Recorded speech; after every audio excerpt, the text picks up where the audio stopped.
Moving on to Chapter 5. I have Chapter 5 divided up into 3 different videos.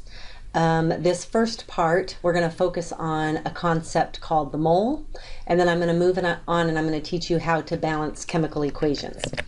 So, one oxygen atom weighs about 16 AMUs, which is atomic mass units. So remember, you find the atomic weight underneath the symbol on the periodic table.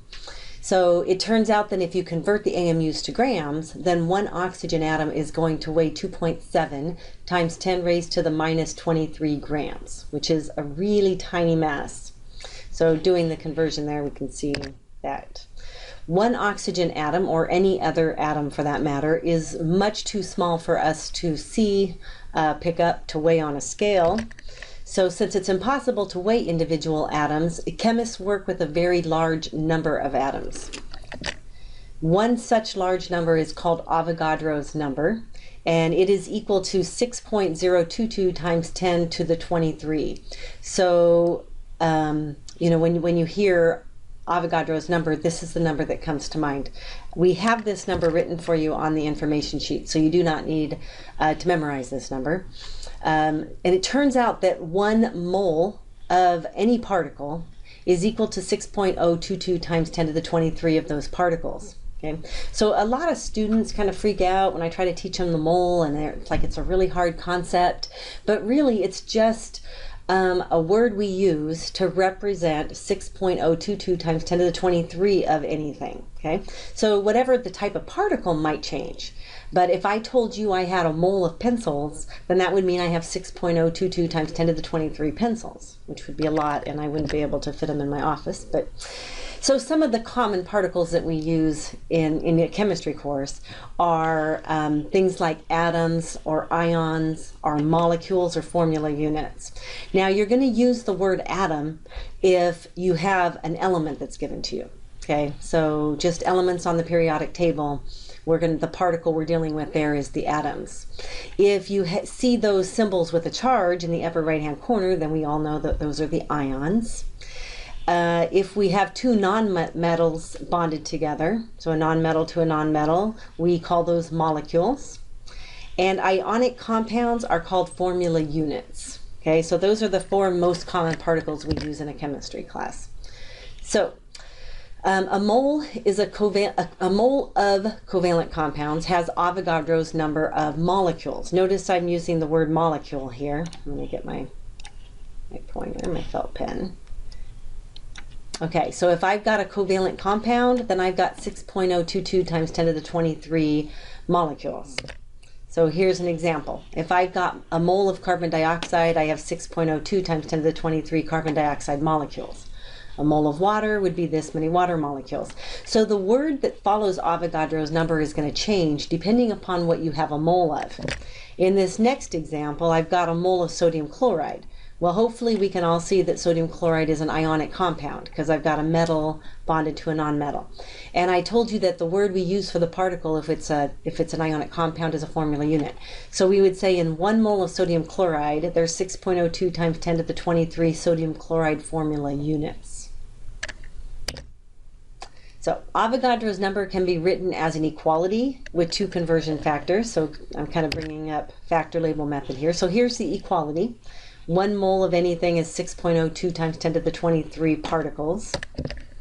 And you can write that as 2 different conversion factors. You can either put Avogadro's number on the top with the 1 mole on the bottom, or flip it over and put the 1 mole on the top with Avogadro's number on the bottom. So you're going to use this equality here, and this is what's given to you on your information sheet. You're going to use this as a conversion factor. So if I ever ask you to convert moles into particles or particles into moles, make sure you go get this on the information sheet and you know, set up your factor correctly. So here's an example. I want you to use the factor label to determine how many carbon atoms are in 2.5 moles of carbon. And I want you to record your answer to 1 number past the decimal. So doing the factor label, we would first write down the information in the problem, which is 2.5 moles of carbon. And also a side note here, I'm going to take a little digression here. Moles is abbreviated as MOL. And molecules can be abbreviated as MOLEC. You don't ever want to abbreviate any of those as just lowercase m, because we all know that that is a meter. Okay, so back to where I was. 25 moles of carbon, and I'm doing factor label, so I'm going to set this up where I do my time symbol, my horizontal fraction bar, and I know that I want moles of carbon on the bottom, so that'll cancel. And I'm trying to get to, the question is asking me how many carbon atoms. All right, so my moles are set up to cancel. If you want, you can always put your information over 1. It's always a safe thing to do. So looking at my conversion factor for Avogadro's number, we always put the number 1 in front of the mole. So 1 mole of carbon is 6.02 times 10 to the 23 carbon atoms. So moles of carbon cancel, and I've got my answer hidden here, so that should end up being, to one number past the decimal would be 1.5. times 10 to the 24 carbon atoms. Now I can write carbon atoms just like I have here in the answer, or you can sure write atoms of carbon. So atoms of carbon, either one's fine. Okay, a molar mass. The molar mass is defined as the mass of 1 mole of an element or a compound. Stating that another way is the molar mass is the mass of 6.02 times 10 to the 23 particles of the element or the compound. Now both these bullets are meaning the same thing, right? Because if you have memorized that 1 mole is 6.02 times 10 to the 23, all they're doing is changing the 1 mole here and adding Avogadro's number in there. So the mass of 6.02 times 10 to the 23 particles. So the definitions are kind of saying the same thing. So, for example, if I have a mole of carbon, this is a picture where somebody weighed out a mole of carbon, and we know if it's a mole of carbon that what they've done is they've weighed out 6.02 times 10 to the 23 carbon atoms. And it's going to turn out that a mole of carbon is going to weigh 12.01 grams. Okay? So, on the periodic table, underneath the symbol where I've taught you is the atomic weight, where that's the number that up till this point you have considered has the units AMU. We're now going to do a switch where we're going to start thinking about, well, instead of 1 atom weighing that many AMUs, we're going to start talking about 1 mole weighing that many grams. So if you pause for a second and you look at your periodic table, you're going to see under the carbon is 12.01. Okay, so that's going to tell us how many grams you can expect a mole of carbon to weigh. So the molar mass is the atomic mass expressed in grams. So looking under the symbol, here's carbon, what I was telling you. So we would say that 1 mole of carbon weighs 12.01 grams. If I'm asking you about silver, we'd say a mole of silver weighs 107.9 grams. Okay, so the molar mass has the units grams per mole. So if I asked you what is the molar mass of silver, you wouldn't want to just say 1 mole of silver equals this. If I'm asking you for the molar mass, you would say, oh, the molar mass is 107.9 grams per mole. Now the reason I'm really stressing that the unit is grams per mole is because we're going to use this as a conversion factor. Okay, so we are rarely going to look at this number under the symbol and think of it anymore in terms of the mass of an atom in atomic mass units. For the rest of the course, we're going to see this number under the symbol and think of it as the mass of a mole, and I want you to use the units grams per mole. This picture is showing 1 molar quantities of some different elements or compounds. So what I want to do real quick, just as a refresher, is I want to point to one of these and I want you to tell me whether it is an atom, a molecule, or a formula unit. Okay, so if I pick the very first one over here on the right, it's sulfur. It's all by itself. It's an element on the periodic table. So you would say we have a mole of sulfur atoms. Here, the next beaker has iron. So this would be a mole of iron atoms. When we get to the third beaker, I have a metal bonded to a nonmetal. So this is an ionic compound. So we would say I have a mole of sodium chloride formula units. Same thing for this fourth beaker. I've got a metal and a nonmetal. So this is potassium dichromate. So we would say we have we would have 6.022 times 10 to the 23 potassium dichromate formula units.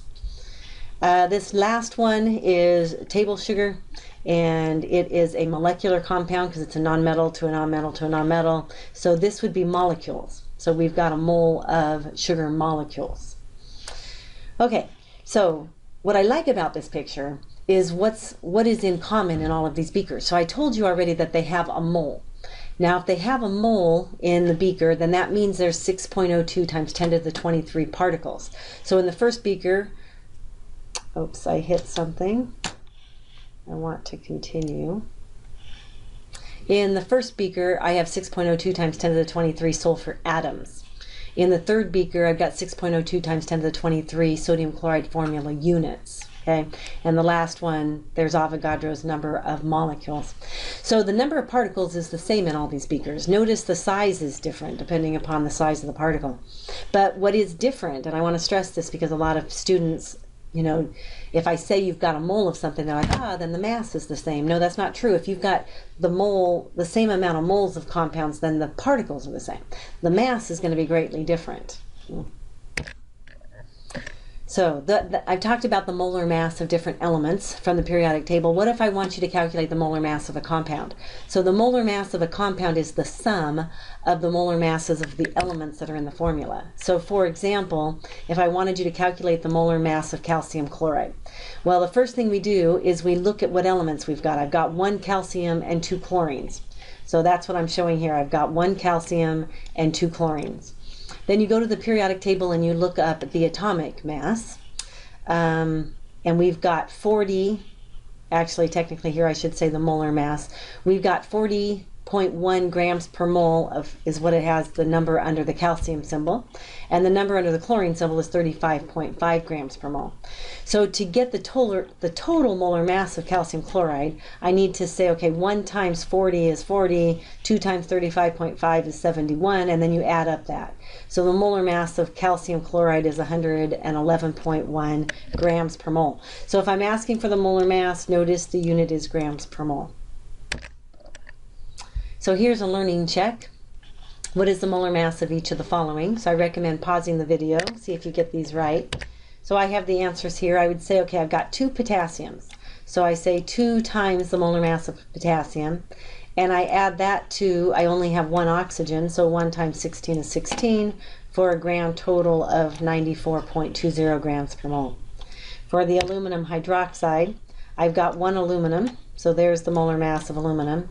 And I've got 3, now this is tricky, this 3 is going to go distribute to everything inside the parentheses. So I have 3 oxygens, 3 hydrogens, but only 1 aluminum. So 3 times oxygen is the 3 times 16, and I add it to the 3 times hydrogen's atomic mass. And then my grand total is 78 grams per mole. So that's how you calculate the molar mass. Molar masses can be used as factors, so we can set up factor label problems with them.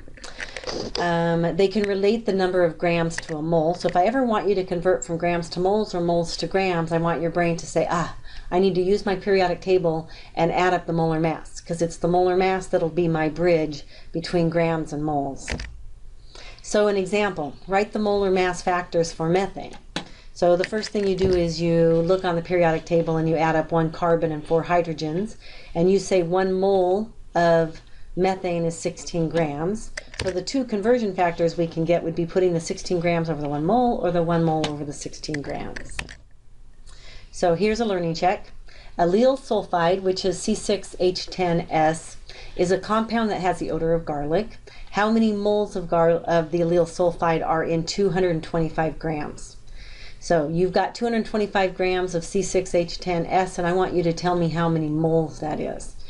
So we're going to start off our factor label, and we'd write down the information in the problem. So we'd write down 225 grams of C6H10S, and without even really thinking, I would put that over 1. I would do my next fraction bar, and I'm going to put the grams of C6H10S on the bottom. I just know that's going to be there because I'm setting up factor label and I need these to cancel. Well, what am I trying to get to in this problem? It says how many moles.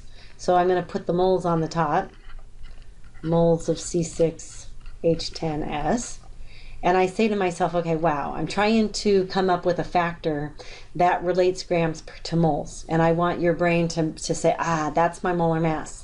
I'm going to look to my periodic table. Bernadette's not going to have the molar masses on the information sheet like Avogadro's number is. So we always put 1 in front of the moles. And you go to the periodic table and you add up 6 carbons, 10 hydrogens, and 1 sulfur is going to give us 114.12 grams in 1 mole. So notice the number from the periodic table always goes with the gram. You always put the number 1 in front of the mole.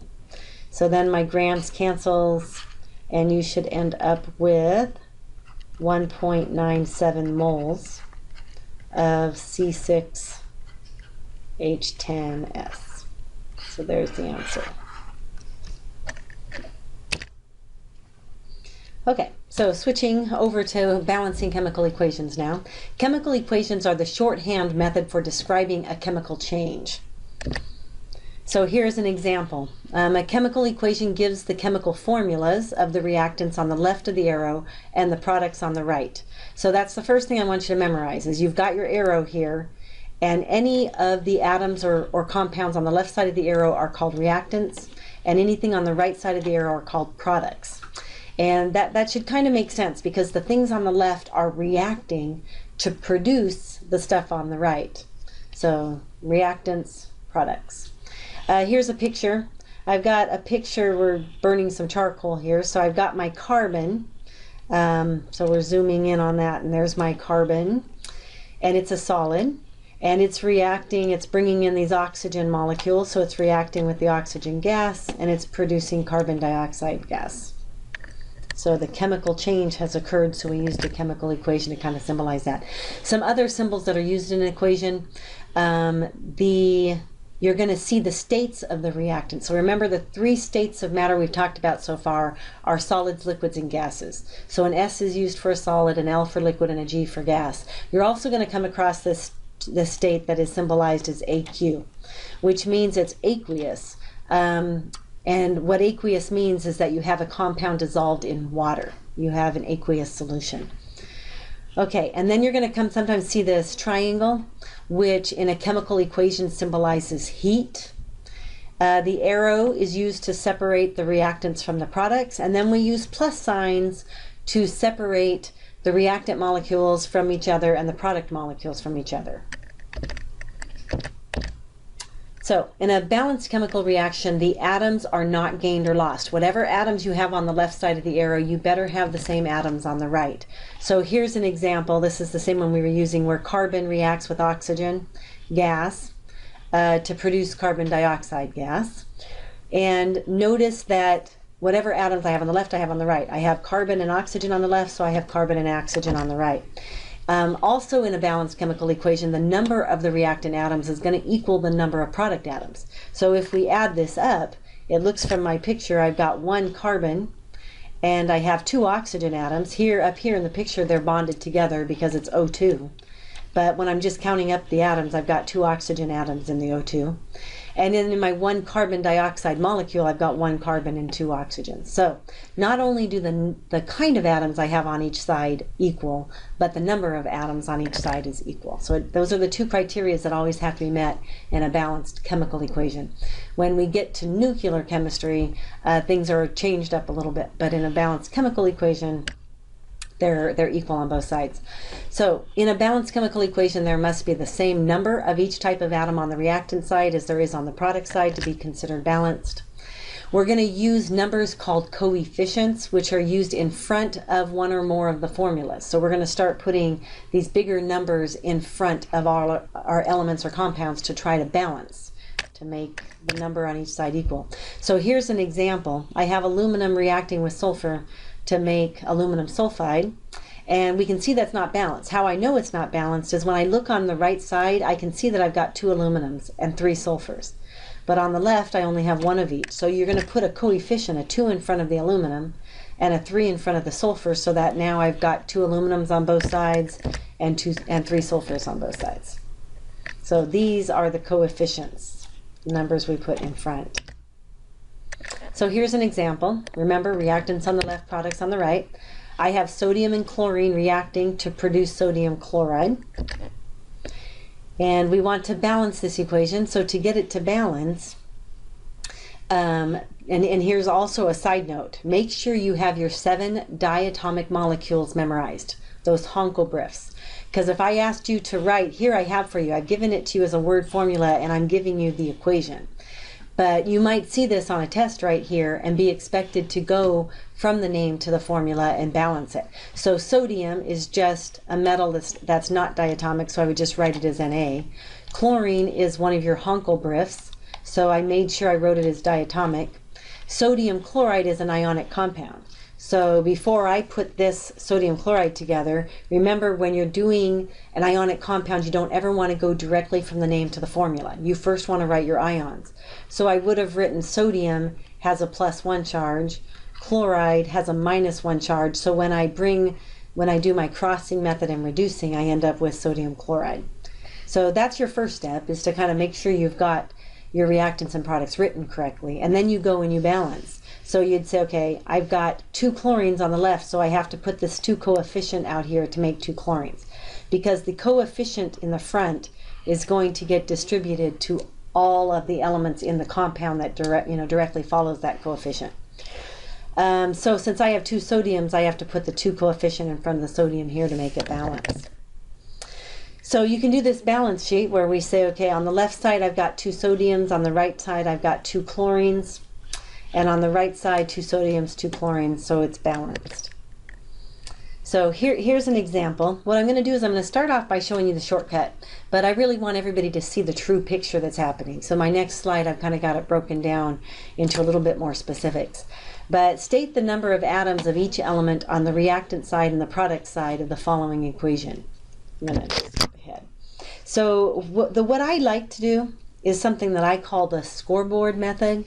So I'm going to show you the scoreboard method through some of these balancing equations. What I do is underneath the arrow is I write down all the elements I see on the left side, and that better be all the elements I see on the right side because this is a chemical equation. So let's look on the left side. I see that I've got phosphorus, and it looks like I've got bromine.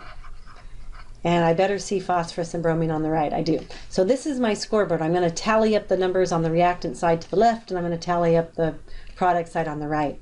Now, since this might be the first time some of you have seen some balanced equations, I'm going to put in the invisible ones. So remember, when we're doing these formulas, we don't ever put the subscript, but I'm going to put that 1 there just for this example. And we also don't show the invisible 1 coefficient. Never hurts to put it in there, but we don't tend to show it. So the quick way to add up the number of atoms on each side is to multiply the coefficient by the subscript. So if I want to know how many phosphoruses, I would say 1 times 4 is 4. So I'm going to put that down here, 4 phosphoruses. How many bromines? 6 times 2 is 12. Over on this side, 4 times 1 is 4 phosphoruses, 4 times 3 is 12 bromines. So my score is equal. I've got the same number of phosphoruses on each side, the same number of bromines on each side, so that's how we prove that it is equal to each other. So that's kind of the shortcut, where you take the coefficient, times it by the subscript. But just to make sure you're seeing the clear picture, I've got this equation drawn out for you. So I've got I have it up here also. I've got the 4 subscript is telling me I've got 4 phosphoruses covalently bonded together. So I'm showing that here. It's my tetrahedral shape. My 2 subscript is telling me I've got 2 bromines together. So there's my bromines together. The 6 is telling me I've got 6 bromine molecules. So here's my 6 bromine molecules. So remember, the shortcut was take the coefficient times the subscript, so 12. That's how we get our 12 bromines all together, but we really have 6 bromine molecules. Over here I've got 4 phosphorus tribromides. So there they are.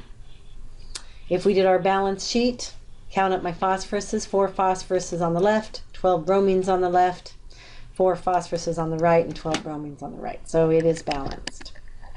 So here's a learning check. I want you to start off by stating the number of atoms of each element on the reactant side and on the product side.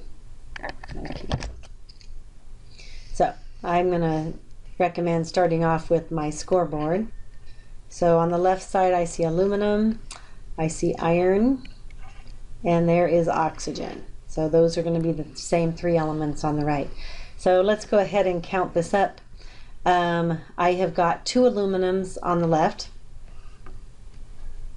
and there's no coefficient in front of this iron 3 oxide, so I just have 2 irons and 3 oxygens. On this side I have 2 irons, 2 aluminums, and 3 oxygens. So this scoreboard proves that this is a balanced equation, and there's the number of each element on each side. Okay, so here's a learning check. Determine if each equation is balanced or not. So give this a little bit of time and come back and tell me whether you think they're balanced. When I look at A, I see 1 sodium, 2 nitrogens. Over here there's 3 sodiums and only 1 nitrogen, so this is not balanced. On B, 2 carbons on the left, 2 carbons on the right, 4 hydrogens on the left, 4, oh wait, I did that wrong. There's 4 hydrogens here, but there's 2 hydrogens here. So altogether, there's 6 hydrogens on the left. And over here, I've got 6 hydrogens, because I've got 5 here and 1 here. So my hydrogens do balance. Oxygens, I've got 1 oxygen on the left, 1 oxygen on the right. So this one right here is balanced. So B is balanced, A is not. So here's a quick summary of some guidelines to balancing chemical equations. Really, it just takes practice, and it takes using a pencil, because it's a lot of trial and error, trying a coefficient. You might have to erase it and change it. So your first step is to write the correct formulas for your reactants and products. So my warning to you, 2 warnings. I have on here, watch for those 7 diatomic elements. That's a very common mistake. So 1, after you've got your equation written, make sure you have your diatomics correctly, and make sure your ionic formulas are written correctly. So make sure you write your ions, do the crossing method, and reduce to where you have the ionic formula written correctly, and then you go and balance. So balance the chemical equation. Do not change any of the chemical formulas while balancing.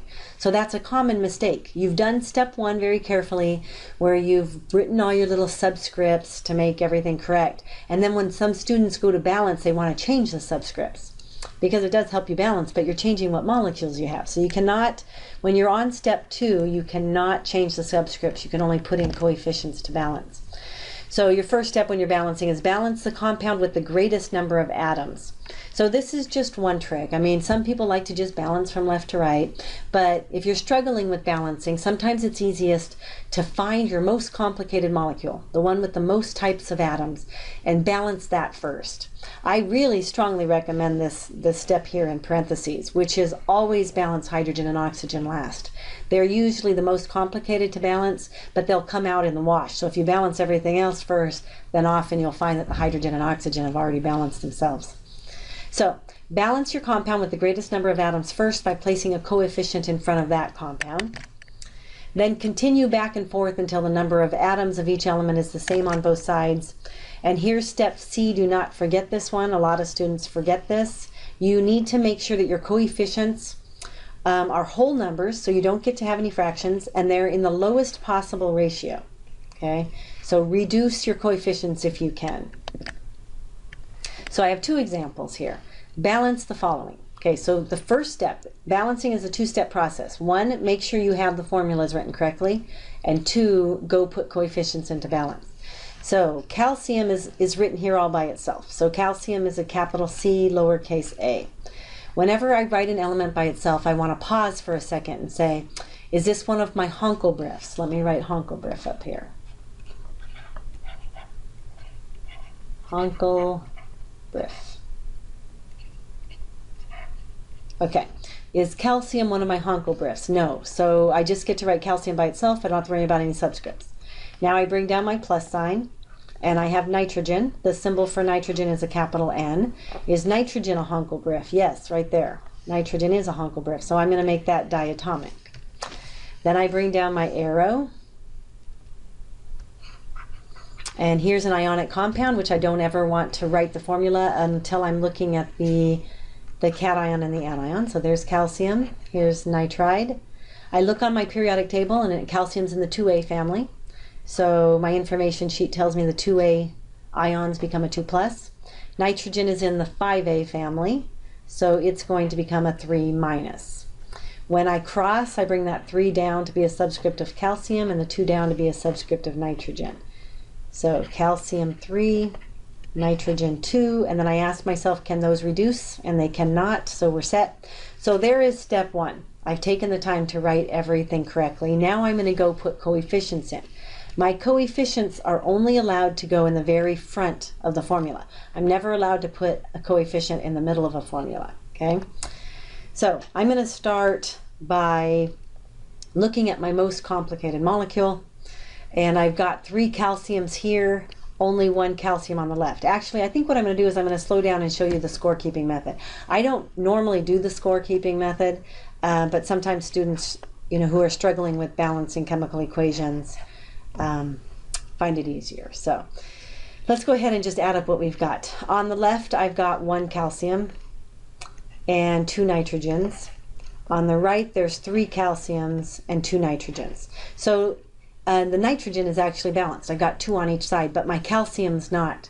So the way the scorekeeping works is whichever one has the smaller amount, you need to move to that side and put a coefficient in front of it.